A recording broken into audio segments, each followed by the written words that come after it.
In the world's largest democracy, what if just one person held the secret to winning? Not a politician, but a strategist. Well, today, we're diving into the incredible story of that man, Prashant Kishore. I mean, that's a huge question, right? In a country with over 1 billion people, can one single mind, one strategist, really be the one thing that tips the scales? Well, our whole explainer today is about a man who has pretty much made a career out of being the answer to that exact question. So if you follow Indian politics at all, this name is absolutely legendary. He's been the guy behind the curtain for some of the biggest, most shocking political victories of the last decade. But here's the crazy part. His story didn't even start in politics. It began at the United Nations as a public health expert. What a jump, right? People have called him India's election kingmaker, even a modern-day Chanakya, which is a nod to an ancient master strategist. And look, that reputation, it isn't just media hype. It is built on a solid foundation of victories that honestly seemed impossible at the time. The numbers here really do speak for themselves. Prashant Kishore has successfully strategized and guided more than 10, that's right, more than 10 major election campaigns to victory. And this isn't just some lucky streak. We're talking about a clear pattern of dominance in one of the most complex, most chaotic political arenas anywhere in the world. So, how does someone become a legend in the wild world of Indian politics? Well, it all starts with a winning streak that just seems to defy all the odds. Let's take a look at the key victories that really put him on the map. His incredible rise really kicked off around 2012, when he was the architect of Narendra Modi's game-changing 2014 national victory. Then, in a move that just stunned everybody, he switched sides. He masterminded a huge win for Modi's rival Nitish Kumar just 1 year later. And then in 2021, he engineered this massive victory for Mamata Banerjee in West Bengal against what seemed like unstoppable political momentum. You see, this wasn't just about winning. It was about proving he could win for anyone, no matter what their ideology was. Okay, so what's so cool about this slide is the slogan from that 2015 Bihar campaign.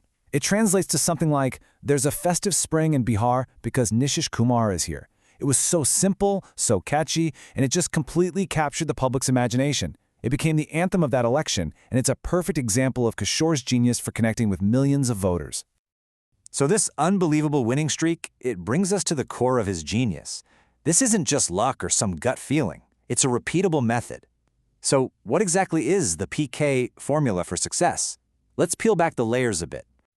So the engine behind this whole method is IPAC, the Indian Political Action Committee. Kishore founded this group to bring a whole new level of professionalism to running elections. I want you to think of it like this. He took campaigning from old-school rallies and gut instincts to a super sophisticated, data-driven, tech-savvy, full-scale operation. His winning formula really boils down to 3 main pillars, which you can see right here. First, these super innovative campaigns that connect directly with people, like the famous Chai Pe Charcha, or discussions over tea. Second, he pioneered the use of some really groundbreaking tech, like those 3D hologram rallies that let candidates be in multiple places at once. And third, like we just saw, was his knack for crafting those simple, unforgettable slogans that become the soundtrack for an entire election. And then, just when everybody thought they had him all figured out, he makes one of the most unexpected moves of his entire career. He decides to just step away from being the backroom strategist. Yep, that's right. After reaching the absolute peak of political consulting, winning for parties on the left, the right, and in the center, he just announced he was done. He was setting out on a completely new and, you could argue, a much, much tougher path. So this new journey is called Jan Suraj, which means good governance of the people. He started it in 2022 in his home state of Bihar, and it's not about winning an election for a client. The whole goal, as he states it, is to talk directly with the public, to really understand their problems, and to push for real systemic change, totally outside the normal framework of party politics. And this comparison just lays out the change so clearly. As an election strategist, his goal was simple: make his party win. His arena was the back room, the war room. His focus was political power. Now, with Jan Suraj, the goal is systemic reform. The arena is out on the ground, walking through villages, and the focus is on social change. It's a total 180 from his former career. So, after turning his back on the very power he was so good at winning for other people, where does that leave the man who literally reshaped Indian elections? His next chapter isn't just a personal story. It might just be the most compelling political drama playing out in India right now. I mean, just think about this incredible journey for a second. From a UN public health expert to becoming India's political mastermind, completely redefining modern campaigning. And now he's traded those air-conditioned war rooms for the dusty roads of his home state, pushing for social reform. It has just been a career built on one huge, unexpected turn after another. And that leaves us all with the ultimate question.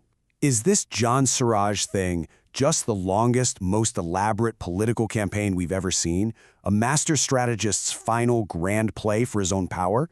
Or is this a genuine attempt to fix a broken system from the ground up? Honestly, the final chapter of his story is still being written, and you can bet that all of India is watching to see how it ends.